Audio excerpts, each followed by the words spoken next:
અને આત્મા પણ પોતાના સ્થાનથી છૂટીને, એટલે આત્માનું જ્ઞાન આત્માને જાણવાનું છોડીને, આત્માનું જ્ઞાન આત્માને જાણવાનું કદી છોડતું જ નથી. અને જે આત્માનું જ્ઞાન આત્માને જાણવાનું છોડીને હું પરને જાણું છું એમ જાય, એ જ્ઞાન આત્માનું નથી. એ તો અજ્ઞાન થઈ ગયું, ઇન્દ્રિય જ્ઞાન થઈ ગયું. આત્માનું જ્ઞાન કેને કહેવાય? કે જે આત્માને જ પ્રસિદ્ધ કરે એને આત્માનું જ્ઞાન કહેવાય. અનુભવ જ્ઞાન, અતિન્દ્રિય જ્ઞાન. આત્માનું જ્ઞાન પોતાના સ્થાનથી છોડીને, પોતાને જાણવાનું છોડીને. હવે ત્રીજો બોલ કે છે, શબ્દ કહેતા નથી કે તો મને જાણ. આત્મા પણ પોતાને જાણવાનું છોડીને, હવે ઈ શબ્દ છે ઈ જ્ઞાનનો વિષય હોય તો જાણે, એ તો બરાબર છે. આત્માના જ્ઞાનનો વિષય હોય તો જાણે, ભલે આત્માને જાણતા જાણતા પણ એને જાણે, એમ કઈ વાંધો નથી, લ્યો ઘડીક વાર. પણ અહીંયા તો કે છે કે આત્માનું જ્ઞાન આત્માને જાણવાનું છોડીને એક સમય, ભૂત, ભવિષ્ય, વર્તમાન, કોઈ કાળે, 3 કાળની વાત છે આ. માને તો એ જ્ઞાની થઈ જાય, ન માને તો અજ્ઞાની તો છે જ. હવે કે છે કે આ પોતાના સ્થાનથી છૂટીને, પોતાને જાણવાનું છોડીને, જો પોતાને જાણવાનું છોડે તો શબ્દને જાણવા જાય. પણ આચાર્ય ભગવાન આ 3 કાળની વાત કરે છે. 3 કાળને આત્માના ઉપયોગની, લક્ષણની વાત કરે છે.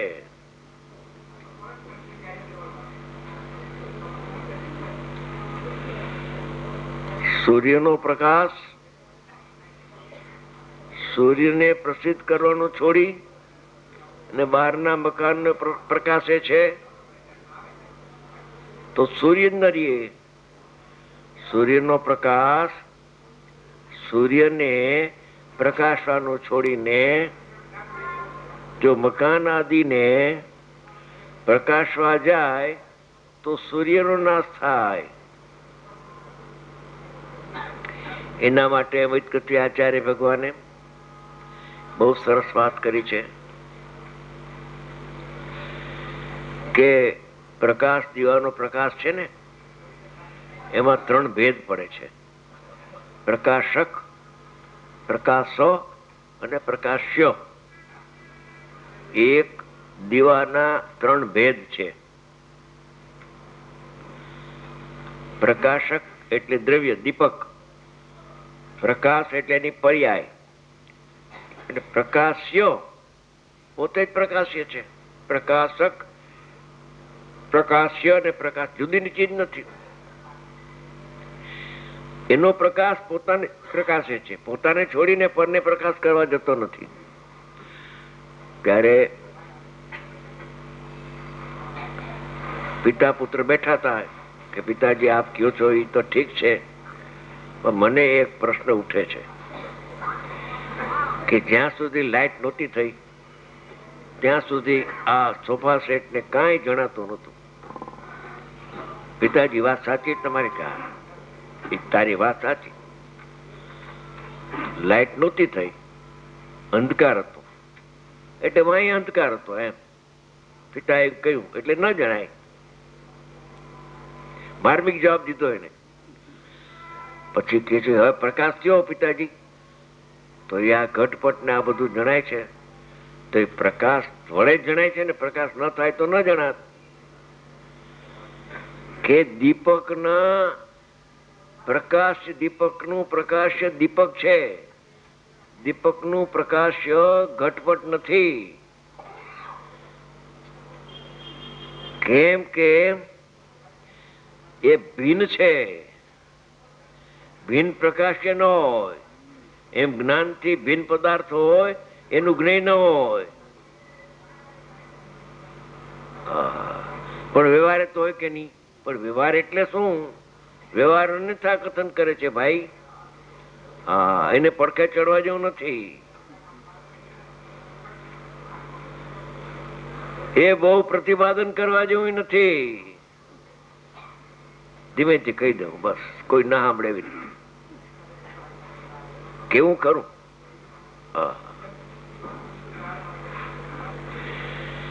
હવે પછી એમાં જ્ઞાનમાં ઉતારે છે આચાર્ય મહારાજ કે આત્મા જ્ઞાયક છે, જ્ઞાન પર્યાય પ્રગટ થાય છે, અને જ્ઞેય જ્ઞાતા જ્ઞાનની જ્ઞેય એ જ્ઞાનમાં આત્મા જણાય છે, એ જ્ઞેય છે આત્મા પોતાનો.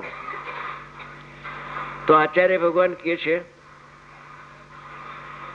કે જે પરપદાર્થ છે એ તારું જ્ઞેય નથી, ભીન છે એ તને જણાય છે, અને જ્ઞાનથી અભિન્ન જ્ઞેય નથી જણાતું તને. અમને તો આશ્ચર્ય લાગે છે. શું કહ્યું? ભિન્ન જ્ઞેય જણાય છે. આ હીરા જણાય છે પંકજને. પંકજ કે આ હીરા જણાય છે, પણ હીરા જે જણાય છે તો તારા જ્ઞાનમાં જે જ્ઞાયક અભિન્ન છે નથી જણાતો. તો પંકજ કે હા હા, મારી ભૂલ નીકળી ગઈ, ભૂલ કબૂલ કરી. હો, પાત્ર જીવ ભૂલ કબૂલ કરે ને ભૂલ છોડે એને પાત્ર કહેવામાં આવે છે.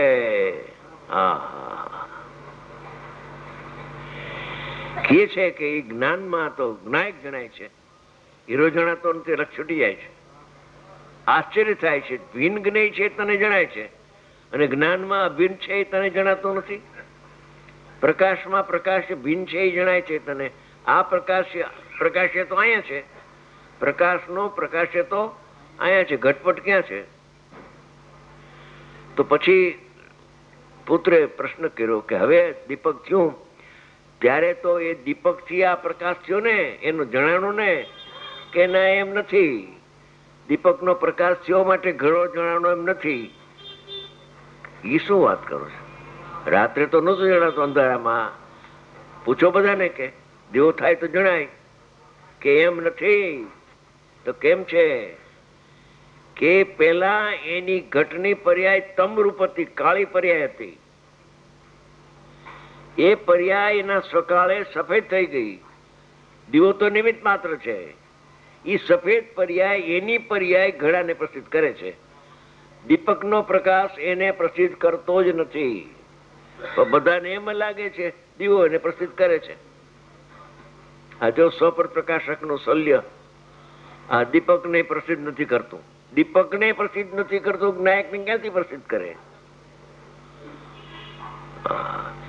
આ બધું શાસ્ત્રમાં છે. આવશે આમાં આ ગાથામાં જ બધું આવશે. ગાથા ઊંચી છે બહુ. શું કે છે પ્રભુ સાંભળ કે તું મને સાંભળ, અને આત્મા પણ પોતાના સ્વભાવને છોડીને શ્રોતેન્દ્રિયના વિષયમાં આવેલા. આ જે શબ્દ છે એ જ્ઞાનનો વિષય નથી, જ્ઞાનનું જ્ઞેય નથી. આત્મજ્ઞાનનું જો જ્ઞેય હોત તો એ જ્ઞાનમાં શબ્દ જણાત. જ્ઞેય અને જ્ઞાન અભિન્ન હોય. જ્ઞાન અહીંયા રાખ્યું ને શબ્દ તો અહીંયા રાખ્યો. આ જ્ઞાન ને જ્ઞેય એમ છે નહીં. એ શ્રોતેન્દ્રિય નો વિષય છે. શબ્દ પણ જ્ઞેય અને શ્રોતેન્દ્રિય પણ જ્ઞેય, બે એક જાત છે. એ બે એક જાત હોવાથી શ્રોતેન્દ્રિય ઇન્દ્રિય પ્રસિદ્ધ કરે છે. કાનનો ઉઘાડ, કાન તો જડ છે, આ અહીંયા ઉઘાડ છે બીજો સૂક્ષ્મ ઇન્દ્રિય જ્ઞાન. એ ઇન્દ્રિય જ્ઞાન એને પ્રસિદ્ધ કરે છે. આચાર્ય ભગવાન કહે છે અમારું જ્ઞાન શબ્દને જાણતું નથી. ત્યારે સાધક પોતે છે ને એટલે જાણનાર બતાવે છે કે ત્યારે એને કોણ જાણે છે શબ્દને? કે શ્રોત ઇન્દ્રિય એટલે કે સાંભળવાનો જે ઉઘાડ છે ને, કાનનો ઉઘાડ, એને શ્રોત ઇન્દ્રિય કહેવાય. એ એને જાણે છે. જ્ઞેયને પ્રસિદ્ધ કરે છે. શ્રોત ઇન્દ્રિય ઉઘાડ એ જ્ઞેય છે, જ્ઞાનનો સમય નથી. જ્ઞેયને પ્રસિદ્ધ કરે તો કરો, જ્ઞાન તો એને પ્રસિદ્ધ કરતું નથી, કે શબ્દને જાણતું જ નથી કે ના. ભૂતકાળમાં જાણ્યું કે ના, જ્ઞાની થયા ને, જ્ઞાની પ્રતિક્રમણ થઈ ગયું. પૂર્વે મારા જ્ઞાને શબ્દને જાણ્યું નથી, વર્તમાનમાં શબ્દને જાણતું નથી, માટે આલોચના છે. અને ભવિષ્ય કોઈ કાળે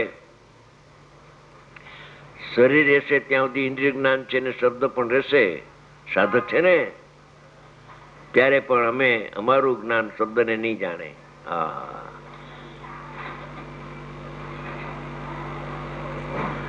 સાધક ગયા દિવધ્વનિ સાંભળવા, ચોથા ગુણસ્થાન વાળા, પાંચમા વાળા.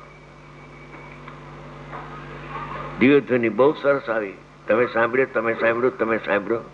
બધા કે આ તો સાંભળ્યું, બરાબર સાંભળ્યું, બરાબર સાંભળ્યું, કાન દઈને સાંભળ્યું. જ્ઞાનીને પૂછે તમે સાંભળ્યું? 1 મિનિટ જવાબ નથી દીધો. સાંભળનારે સાંભળ્યું છે એમ મેં જાણ્યું છે. સાંભળનારે સાંભળ્યું છે એમ હું જાણું છું. એ શું કે સાંભળનાર જુદો છે અને તમે જુદા છો? કે હા, અમે બે જુદા છે. જુદે જુદા, કાંઈ લેવા દેવા નહીં અમારે. લેવા દે દિવધ્વનિ સાંભળે છે, સાંભળનારો જુદો, એને સાંભળનારો જુદો, અને આત્માને જાણનારું જ્ઞાન જુદે જુદું, જેને ભેદ જ્ઞાન વર્તી ગયો છે.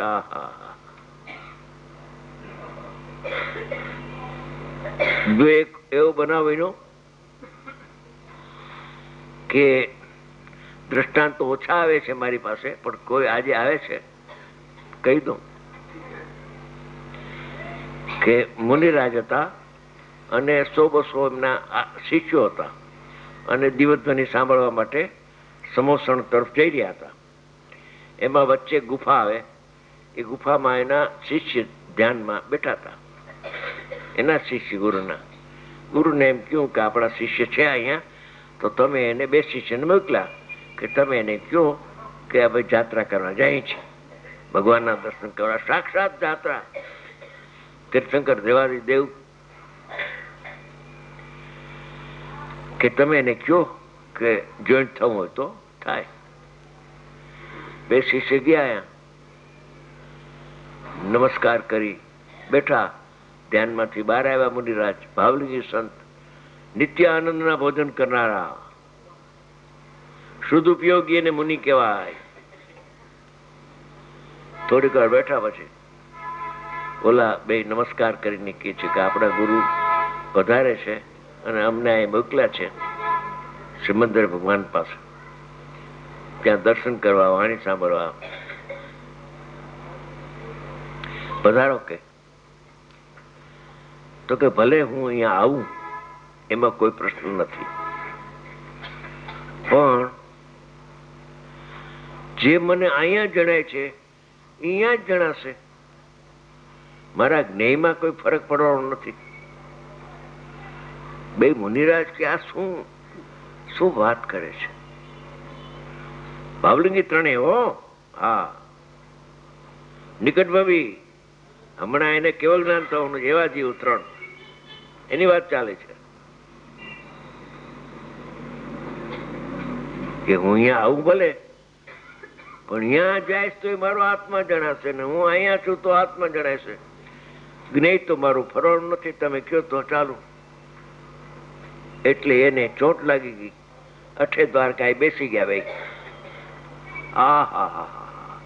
આ વાત અપૂરો લાગે છે. એટલે જામી ગયા.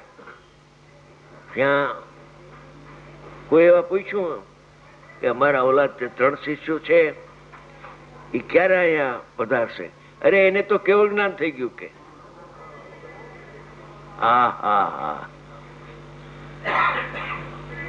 એ જ્ઞેય ફેર્યા કરે ને તો 7માં 6 આવે, જ્ઞેય ફરે નહીં તો 7માંથી 8માં 9માં 10માં 12માં કેવળ જ્ઞાન, અંતર્મૂર્તમાં કેવળ જ્ઞાન થાય. હા, એવી વાત અપૂર્વ છે. એ આત્માનું જ્ઞાન ને આત્માનું જ્ઞેય ને આત્મા એક જ સ્થળ પદાર્થ. અહીંયા સ્થળ ભેદ કરો તો કરો, બાકી અભેદ વસ્તુ છે. ધ્યેય તો એમાં ગર્ભિત છે, ધ્યેય પૂર્વક જ્ઞેયની વાત ચાલે છે. અહીંયા આચાર્ય ભગવાન કહે છે કે શ્રોત ઇન્દ્રિયનો વિષય છે, મારો વિષય નથી. શ્રોત ઇન્દ્રિયના વિષયમાં આવેલા શબ્દને ગ્રહવા